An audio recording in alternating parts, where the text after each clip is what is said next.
Welcome to Hardheaded Podcast. We're excited that you've joined us as we have a conversation. We found that a good conversation allows us to share what's on our mind, whether current events, what's grinding our gears, or our pet peeves. It also allows us to share our top 3, a list of our favorite things on any given subject, most of which are highly opinionated. In closing, we share a good word. Solid friendships are encouraging. Even if we joke and give each other a hard time, our ultimate responsibility is to uplift each other. Our goal is that you'll feel like you're part of the conversation, like you were in the studio with us, and that you feel encouraged after tuning in to our podcast. It's time to join the conversation. All right. Thanks for listening, folks. Welcome to another exciting episode. Thrilling episode Of the Hardheaded Podcast. Exciting I'm excited today because it's always exciting when we get to hear what's on Matt's mind. And so we're going to do that. We're also going to do the top 3 things that you want to take when you go hunting. Yes. And then Mr. Chet Sears is going to end it with a good word today. You got it. So let's get into it, Matt. What you got? We kicking it off? Yeah. I would like to issue a public apology to everybody on the Gardner Edgerton football team. What'd you do? So I got invited to come speak by my cousin. Yeah. And and this was one because normally to a football team. Yeah. Okay. So normally I fly by the seat of my pants. Yeah. Like I'll gauge the room and then I'll just talk. Mm-hmm. And I really don't plan anything out. Yeah. And shocker. I'm shocked right now. So you're normally Mr. Prepared. So, well, I just picked my jaw off the floor for the second time tonight. So, from apology and unpreparedness. Yeah. So I normally I'll have little note cards, right? Yeah. No, you normally don't. Yeah, I do. And I'll just kind of but I'll look at them. I'll be like, oh, okay. And then I'll just go. And then I don't even look at them. Yeah. Right. Because this is what they kind of want me to talk about. So I'll look at that. Well, this one I was like, well, what kind of time limit are you looking for? And he said, 15. Is this like before a game? So this was Thursday. They had a game Friday. Okay. So you didn't make them late for their game. No, I made them late to go eat. But there's a Which whole, is probably they're more concerned about. But let me get to that. Football. Let me get to why they're late. So for this one, he said 15 minutes, and I said, ugh. You're kind of. Where's this Edgerton football team located? Just outside of Kansas City. So you're going to drive 3.5 hours one way and give 15 minutes? It better be a good 15 minutes. It's family. Yeah. What is Vin Diesel? What is Family. Family. So it's for the family. So so I drive up and I was like, I haven't spoken to too many high school level people. So I was like, how am I going to relate this and how am I going to keep it to 15 minutes? I go, because when I get up and speak, it's at least 45 to an hour. Yeah. And here, and he said, I was like, what do you want me to kind of talk about? And so I took those notes and I said, okay, now I'm actually going to sit down. I'm going to write it. I'm going to say it in my head. I'm going to write it and then time myself to make sure that I stick to about that 15-minute window. Yeah. So I get there and then apparently they do this every Thursday night. Is it at a banquet, like a restaurant or a locker room? No. So it's at the school. Okay. And it's after practice. You in the cafeteria? No, I was in a lecture hall. Okay. So on a stage. Well, I stood below the stage. Yeah. But I mean, you got to add, if that environment, you add minutes. Like by default, if I'm going to talk to people like on a bus, I'm not taking that much time. You put them in a room where they're seated and you're up front on a stage, that's going to take more time. Yes. Like you put Troy behind the pulpit in front of a church. If he had 5 minutes to speak, he's going to go longer than that now because he's behind a pulpit. It just adds time. Say that word again. Pulpit. All right. Pulpit. I had to speak at a networking event, Yeah. a couple weeks ago, you have 10 minutes. I had to, and they're holding it up like 3 minutes left, 1 minute left. I was like, oh crap, I got 4 more slides. Like, what's going on? That's your problem. You shouldn't have had slides. Well, Don't do slides. I can't not do slides. Yeah, you can. I You can. I used to think that way too. I guess I could. I would have to have like bullet points on note cards or my phone or something. Nah, you don't necessarily. But it's like the thing that everybody has slides. Everybody likes looking at slides. No, they don't. It is They called death by PowerPoint. Nobody likes it. I'm telling you, I got rid of No slides. slides. I did. I would Really? I'd give 50 presentations a year to customer groups that would come through. Yeah. Totally got rid of slides. Really? And it was much better. Because people are looking at you instead of the screen. Like you're like They're paying boom, attention it's to a what you're connection. saying. They're not trying to take notes or write down what's up there Yeah. and missing the focal point. Yeah, it's what like- should be the focal That's point. not more important than you. But you got this huge screen that's trying to take That people's makes eyes sense. off of you. You're the most important thing in the room. They're there to listen to you, not to read a PowerPoint slide. So, I could have sent them that in an email. yeah. And if you necessarily need that to continue your cover what you want to cover, just have your laptop where you could see it like it was on the screen behind you, but don't turn on the projector. Just Well, I didn't even really look at it. I just had my notes that I was going by on my phone. I don't like Yeah, PowerPoint. I don't I either. gave up on it years ago. Now You'll connect better with people and they'll like it better. They will, believe it or not. They love it. It's because it's new. It's what? Somebody's giving a presentation and they're not using PowerPoint? I like this. Yeah. I'm in charge of our group now, so I may just deal with it. Don't need it. now you don't need PowerPoint, but I will say before I get back to my story that Peyton Manning, his speech. Say that again? Peyton Manning. Oh, I thought you said Peyton Manning. Pey- like he was painting. Peyton Manning. Peyton Manning. His speech when he was inducted into the National Football Hall of Fame, Uh-huh. bar none, incredible. Yeah. It was amazing. And he didn't have PowerPoint, but he had slides with pictures Yeah. or video in the back, and they were perfect. No words.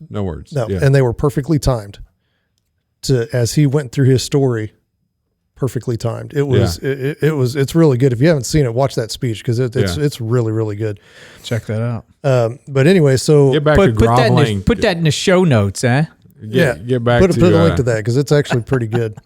So I get there and I'm sitting in the back because the head coach is going to speak, and so I'm sitting there as the head coach speaks, and I'm looking at the clock, and I'm like, He's going overtime. we're going to run a little long here, and so then he, Did the head coach know that you were going to speak? Yeah. This guy's cutting into my time. That's Yeah. what Matt's thinking. Yeah. So he got up and he spoke about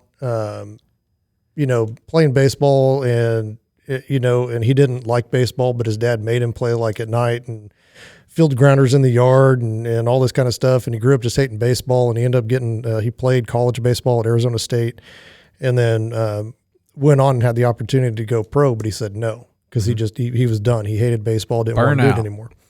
Exactly. And so then he ended up somehow getting into football and played football, and then got a tryout with the Dallas Cowboys and all this kind of stuff. So it was an interesting story. But I'm looking at that clock and I'm like, And that's the head coach of this football team? Yeah. You could say that on another night. they do this. He need to get it off his chest. Well, they do this. They have two speakers, like on Thursday nights, they'll have two that get up and speak. And so they'll have somebody from the coaching staff and then somebody else. And so I'm looking at that clock, and then, then he started playing a YouTube video of somebody else. It was one of Basically giving a speech. of Admiral McRaven doing his make your bed. Oh, yeah. thing. Yeah. You can't do both of those. That's two speeches. Right. That's what I'm saying, so I was like, well, now we're really going to run out of time. And he comes up while the video for McRaven is on, and he's like, hey, how much time do you guys need? And my cousin's like, about 15 minutes. And he goes, well, I'll try to skip through some of this video and then I'll cut this Why short. are you whatever. apologizing? This does not sound like you need to give an apology here. No, not me. No, not yet. But let me. Okay. So he cuts it short and he finishes it out, and then He doesn't cut it short. and but go ahead. then I get up and it's my turn to speak. And so now I'm like, I'm looking through this and I'm like, okay, I've got like 6 minutes. I was like, they're going to be late to eat no matter what. I said, I'm going to try to cut this down as much as I can, but I can't. Yeah. Because the title of my speech was Be a Warrior. And it doesn't matter whether it's being a warrior on a battlefield, being a warrior in daily life, or being a warrior on a football field. I said they all have the same kind of principles that you can kind of take into them. That's kind of what I wanted to relay to these kids. Yeah.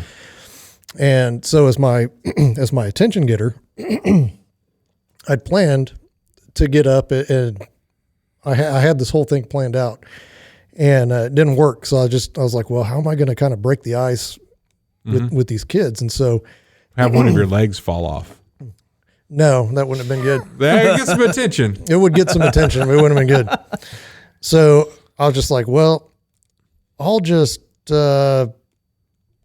ask them who in here has a relation in each branch of the services. And then at the end, so I'll get to that. Yeah. So I had them raise their hand. I was like, okay, who's got here? Who has some family in the Army? And, there's some kids that raise their hand. I was like, ooh, that sucks for you. Who's got somebody who has somebody in the Air Force? And the coach raises his hand. Oh, that sucks. And then who has somebody in the Navy? I was like, oh, yeah, whatever I said, but I was trashing all the other services. Who's got somebody in Space Force? And nobody raises their hand. Everybody kind of laughs. And then I say, hey, who's got somebody in the Marines? And I was like, that's what I'm talking about. And so then I get into my speech, and then I get to run. I go through it, and I'm talking, and I end it with, I kind of relate the Marine Corps to the Spartan heritage, and how we kind of have a close relationship with the Spartan warriors, because a lot of our Marine Corps ethos. Very close relationship. Well, I'm just saying that a lot of the warrior, I roll. a lot of the warrior ethos, yeah, is very similar. And so, I quoted a couple of Spartan, not what are they called? Slogans, not slogans, but sayings, whatever. And how, one Spartan is the equal of any man, but a group, or I hope you had that on a note card and said it a lot better than you are right now. I did. This must be a monumental failure, because the buildup is taking longer than you had allotted for the speech. False, because we had to go through his story, your story. We're only in this 3 minutes.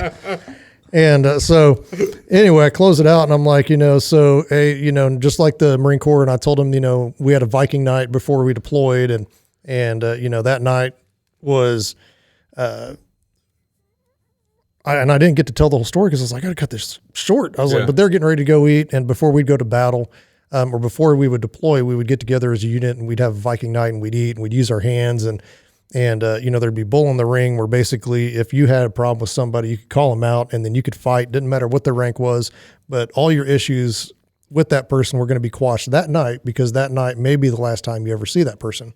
Yeah. As we go. And if they're killed in combat, you're never going to see them again. So fix it here before we go out there, so we're one unit on the same team as we're going out. And so I told him that, and then I was like, and just like you guys tonight, fix your problems tonight, get right with each other tonight. And I go, because ultimately that's who you're here for, is your teammate to your left and right. I said that's who you need to look out for, and related to the school as a whole, and it being a mission. And then one of the kids got up and said, "Coach, I got a problem with you." Nope. And then they started wrestling. Nope. I just said, and tonight go eat your dinner, and tomorrow, go beat Olathe North. And that was it. On my drive home, I got to thinking, I was like, I really cut that short, and I didn't get to say like any of the main points really that I wanted to make. I just kind of had to breeze through it and make it just kind of like almost like a cheesy deal.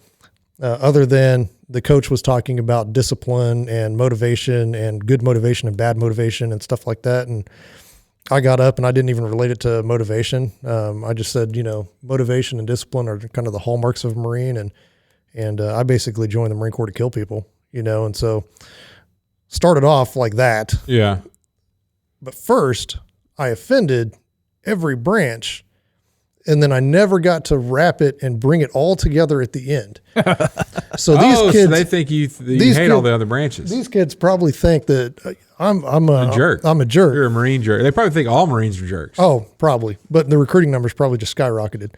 So doubt it, because the Marines keep you from eating dinner on time. Well, I did say leaders eat last, and that was actually quoted by the coach. I remember leaders eat last. But so yeah, I'm this coach. This coach talks to these kids every day.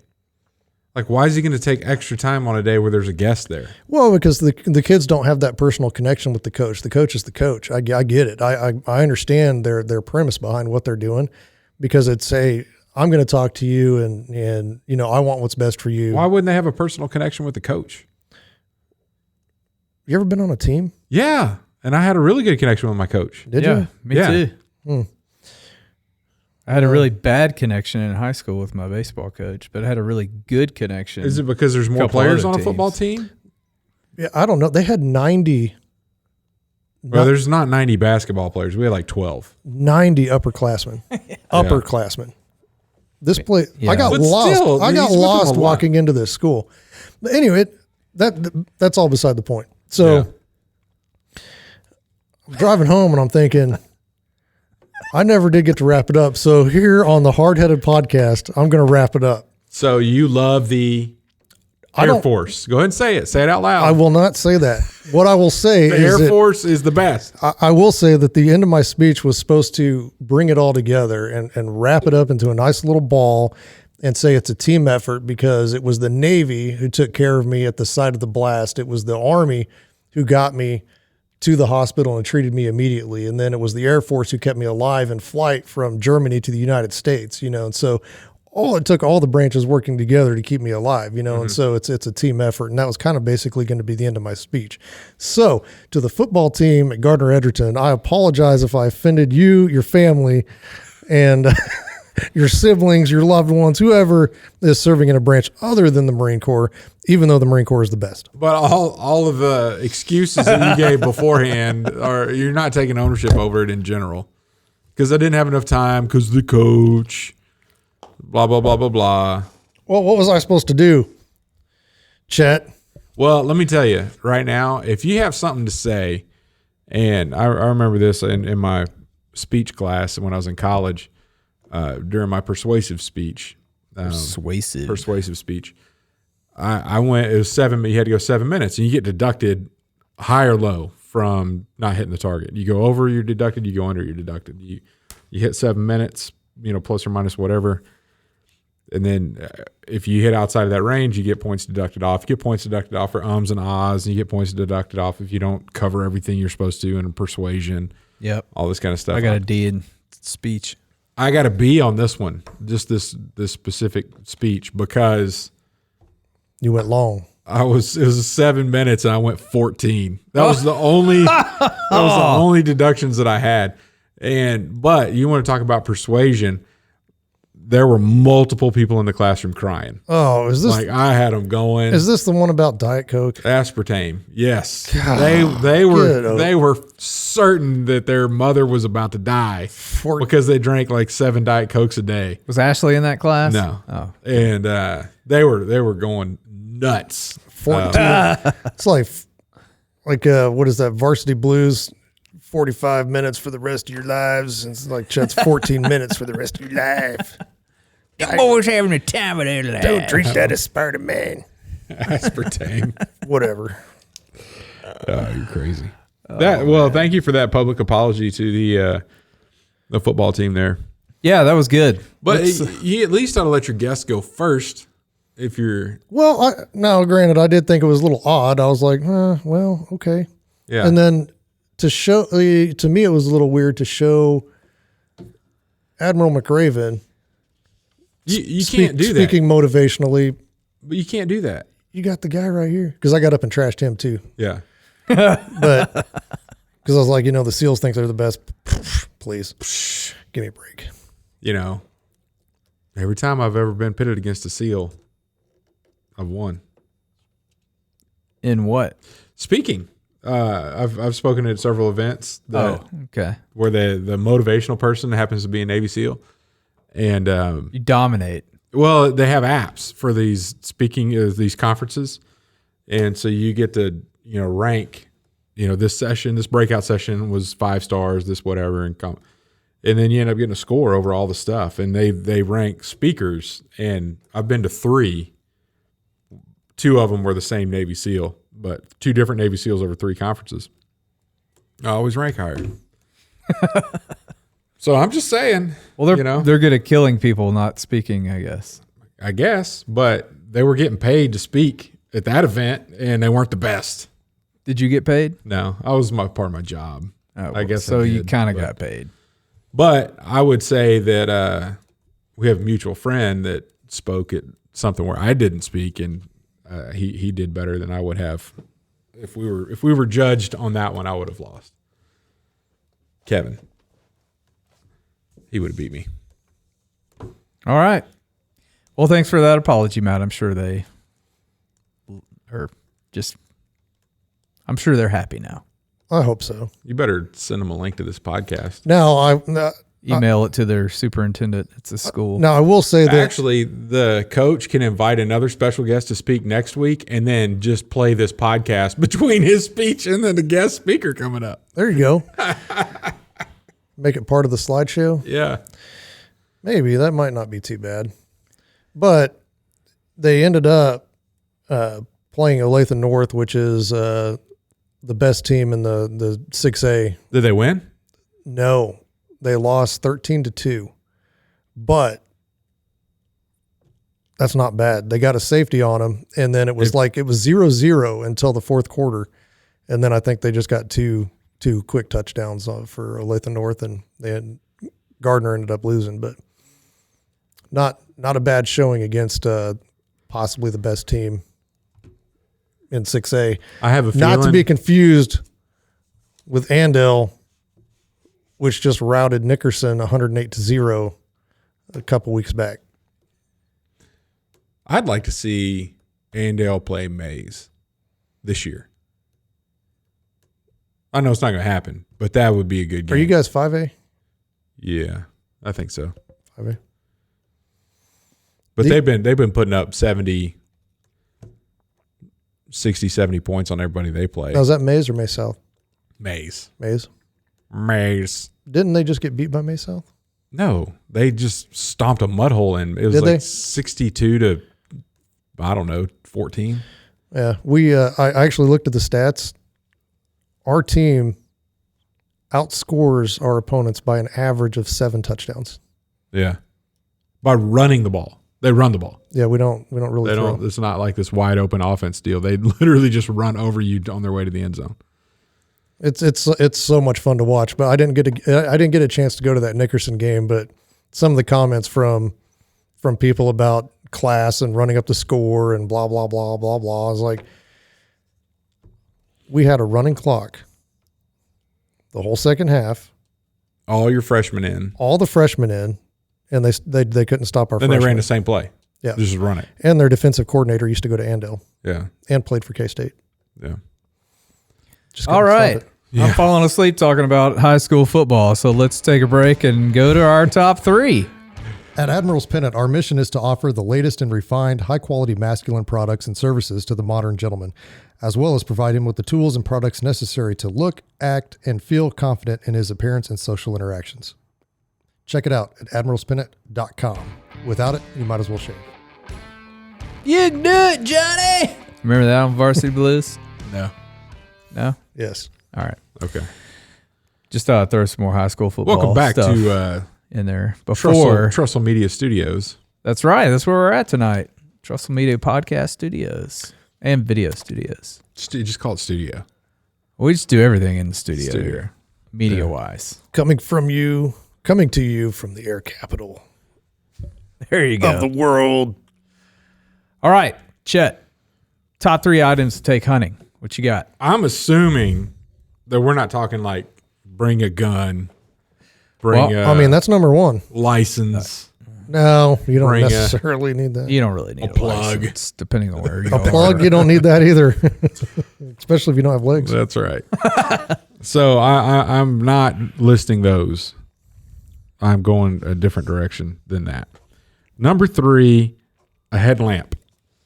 So typically all the hunting I do is either you get out there before the sun comes up, so you need light, or you stay till after the sun goes down, so you need light coming back. Hands-free lighting device, headlamp. I prefer the Black Diamond brand of headlamp. I know you spend a little bit extra money, but they're awesome. The one I use actually has been through my washer cycle and still works just fine. So headlamp number 3. Number 2, it's a part of the gun, a sling, specifically the claw, made by Quake slings. It's fantastic. It does not fall off your shoulder, and the shotgun sling is only like $19. So I love it. I have one on my duck gun, and I have one for my deer rifle. The sling? A sling, yeah. Put over your shoulder. No, what's it called? Oh, the claw. Yeah. That's what it's called. Yeah. Is that the one with like the elastic, No, or is it rubber? rubber. It's no elastic. Yeah, I think I've got And, one. yeah, nylon through rubber. Yep. It's great. I love it. Number 1, a fixed blade knife. A good one. Spend a little money there. But you can, And have it with you, yeah, on you. right. What? Troy, you should always have a fixed blade knife on you. In case you spine a deer and then you only bring 2 arrows and then you're go like, up there I and- shot one, but I didn't hit the other one and I missed. And Pretty sure I had one on me that day. You should have killed that deer, dispatched the deer. with the knife. Yeah. Well, I just shot But it you didn't have again. one because I asked. I said, I could probably go back in the text string and find that. You're like, no, I don't. And I only have 2 arrows. Oh, I'm on my way. Yeah. Anyway, I had to do that one time. I dropped a deer and went back to the camp, got Tim, like, okay, I'm sure it's dead by now. We'll go. It's pitch black. It's, end of the night. And it had just paralyzed the deer and it was not dead. It just dropped right there and was breathing just fine. I'm like, oh. And so took my knife out and did what I had to do. And Tim's like, oh, I wasn't ready for that. He started getting a little queasy. Like, what was I supposed to do, Tim? Like, back up 10 feet and shoot it again? Or, he's like, Or Troy, back up. That's 10 what I would have feet done, and I'm like, no, dude, you just have a knife. I just back up and shoot it again. Yeah. Yeah, clearly. And your second shot's worse than your first. It did the job. More than just the job. Yeah, and the guts and everything else. All right. That's my top 3. I do have some honorable mentions. Yeah. All right. My number 3. Heat. Like a coat? Like enough clothes to keep you warm, You don't have enough clothes to keep you warm. or some heat. Some like those hand warmers. You need some hot hands. You need some hot hands. Yeah. boot. Your boot situation needs to be resolved. Yeah. That your feet get cold Yes, when you're they deer do. hunting. Yeah. What do you use? What do you bring? For I your feet? wear wool socks I wear wool socks. Me too. and Matt's feet haven't been cold since 2013, 11. Or they actually have been cold wherever they are. No. No. And insulated boots, like that are big enough to move your feet around. I wear Solomon boots. They're really nice. But before that, I had Cabela's branded boot. But you wear rubber boots. No, I No? got the. I thought you had those lacrosse rubber boots. I wear those duck hunting if we're going in the water. Yeah, I've seen you deer hunt in them. Like that time that you came and stayed at our deer camp because you almost died of exposure. Hypothermia? Yeah, that's what you were wearing was those lacrosse boots. Maybe. Yeah, it was like 10 degrees outside. I don't remember. I do, because we saved your life that night. I just wear what I have. Okay. I had a Mr. Buddy. I'd have been just fine, but I appreciate the warmth. Yes. Not Mr. an Buddy. intent. Number 2, snacks. Yeah. Snacks. You don't want to get hungry up there. It makes you stay longer. These are two things that help you stay in the hunt longer. Yes. What brings you down? Well, I got too cold. I got too hungry. Yep. And if you're bringing your kids hunting, snacks are critical. Yes, I learned that a couple years ago. But I do Jolly Ranchers because they're not big. Put a whole bunch of them in there, and you just keep. I wouldn't consider that a snack. For kids. For a kid, it is. Oh, for kids, yeah. Yeah. No, I'm a Little Debbie fan. For the snacks. We can tell. That's pretty good. I prefer Hostess. Number 1, a weapon. Okay, well, yeah. Way to think about it. Yep. You, sir, were prepared. When you would have given me the top 3 list, a couple weeks ago, might have prepared a little better. Nope. But I got it last night. Doesn't help. So you're going to bring a weapon but not bullets? Ammunition? All right, that's good enough. I'll give you one of my top 3s. I mean, my honorable mentions. Matt, what you got? Since you're so prepared. I am prepared. Number 3. Weapon. A buddy. A buddy? Bring a buddy hunting? Yep. It's always more fun, even if you're not hunting in the same blind, to have somebody to share camp with at the end of the day. It's somebody. It is nice. Like I do have time when I'm hunting. It's just me. Yeah. I don't want anybody else out there. I want my time to do my thing. But it's also nice to share that with somebody else. And so typically, in our Kansas deer season, the first 4 or 5 days are all mine. Yeah. Or vice versa. But it's typically the first few days are mine just to kind of get everything. Right. So you can go out there and watch all those deer and not shoot one. Yeah, exactly. Yeah, that's that. Prepare for the people coming in. Right, Be like, hey, this is the one I want you to shoot. Do my work, because I'm typically probably just going to shoot a doe. You know. So if somebody's going to shoot a buck, I want exactly the one, Troy, that they're going to shoot. There's no history here, audience. Don't worry. Number 2, a thermos with coffee. Yep. Nothing better in the early morning, getting up there, you got your little headlamp on, you get all set up, you get settled in, you kick the old Mr. Buddy on, get it warmed up, nice and toasty. You take your jacket off, open up that thermos, pour that coffee, watch the steam, fog up the windows if you have windows, which I do have windows on the blind. I don't even understand what he's talking Yeah, about. Where is he, at a resort? He's spoiled. Kind of. Spoiled rotten. You can call it spoiled. I've worked for all of it. Yeah. And then number 1, wet wipes. What? You never know. Troy is the prime example last episode, having some gastrointestinal issues. Our audience didn't know about that until just now. I think they knew last week. I don't think they did. No. But anyway, Either you just way. carry wet wipes around with you everywhere? No, just not everywhere. I should. I carry toilet paper in the truck. Yeah. But why not toilet paper? Why do you need a wet wipe? That's like scented. It's gonna make everything worse. Unscented wet wipes. Unscented wet wipes, because they're thin. The package is thin. They don't take up a whole lot of room in your pack. So and you might forget and just leave them in there, and then all of a sudden, nature calls and you're in the blind. You get a little stomach cramp with the. And you're like, I gotta go. The whoosh.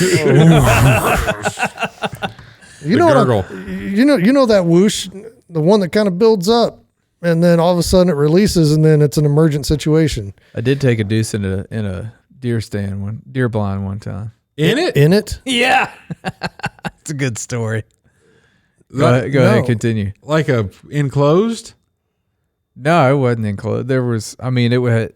You like hang over it and let it drop on the ground, or you were like when you sit down in the chair, you could. You had a little opening around. Yeah, like a box blind. Where you're headed. Yeah, it was a big box blind. About you just left it in there? 15 feet off the ground.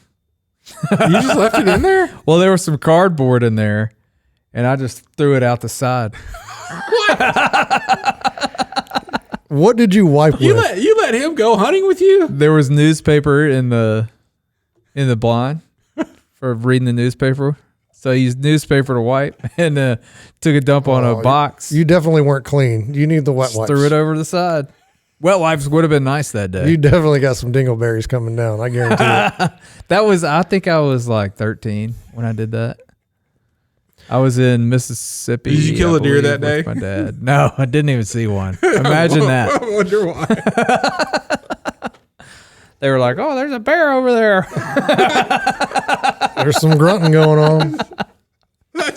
That's a big squirrel dropping turds that big out of the sky.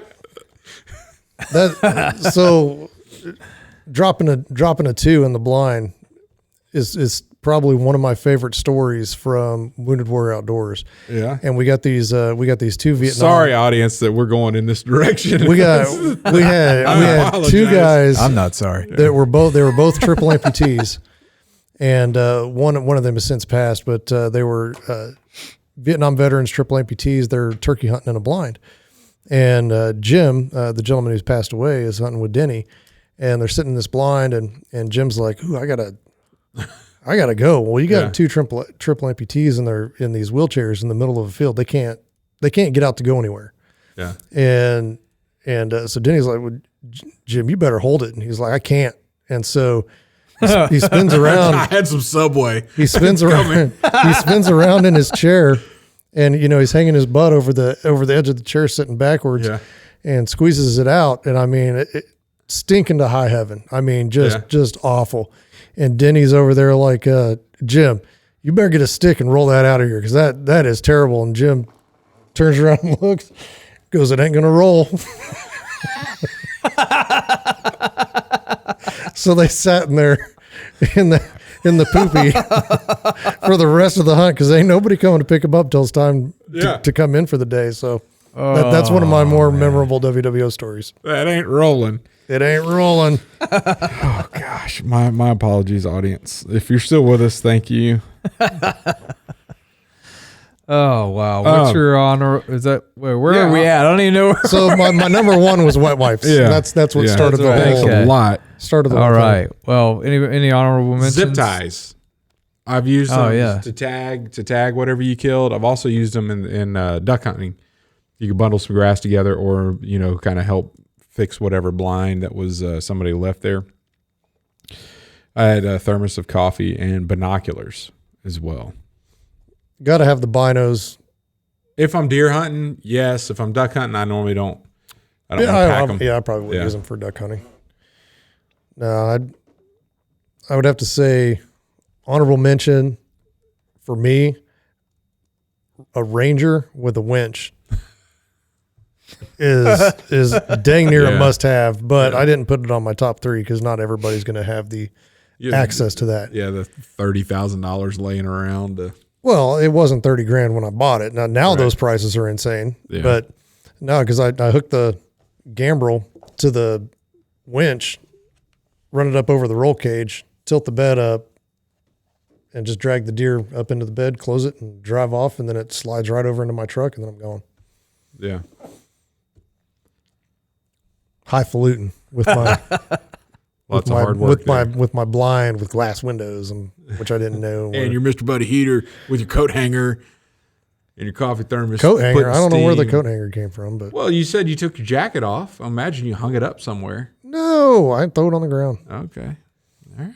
Well, I got enough room in there. I know what to get you for Christmas now is a coat hanger for your nail and a coat blind. hanger. That's right. I do. This is what I sit in when I hunt. Yeah, an office chair. This is what's in my blind. Yeah. Little office chair, sit back.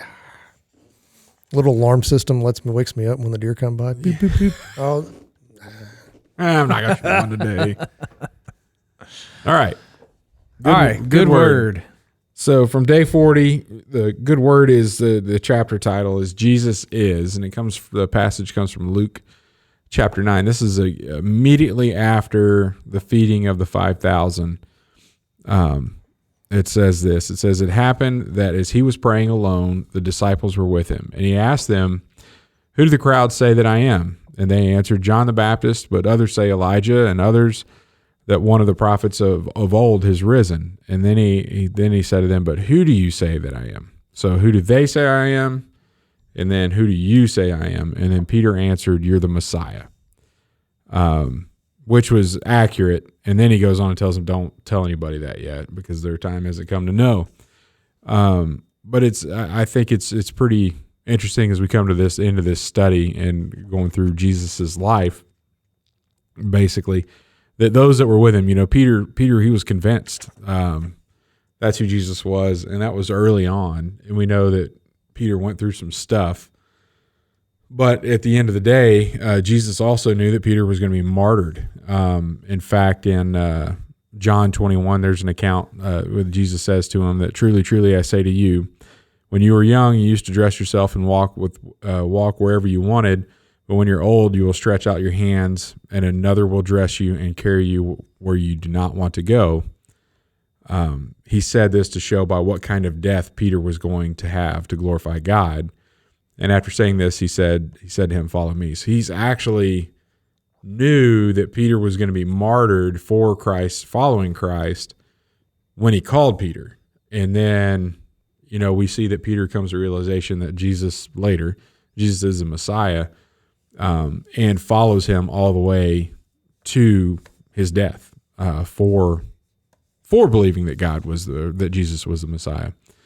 And if you think about, as our life goes as well, for the Christ followers that are out there, it's really easy to say right after Jesus feeds 5,000 people and is performing all these miracles, yeah, who do you think I am? Well, you're the Messiah, and that's great. And we always, it's when the easy times, it's easy to acknowledge that Jesus is who he is.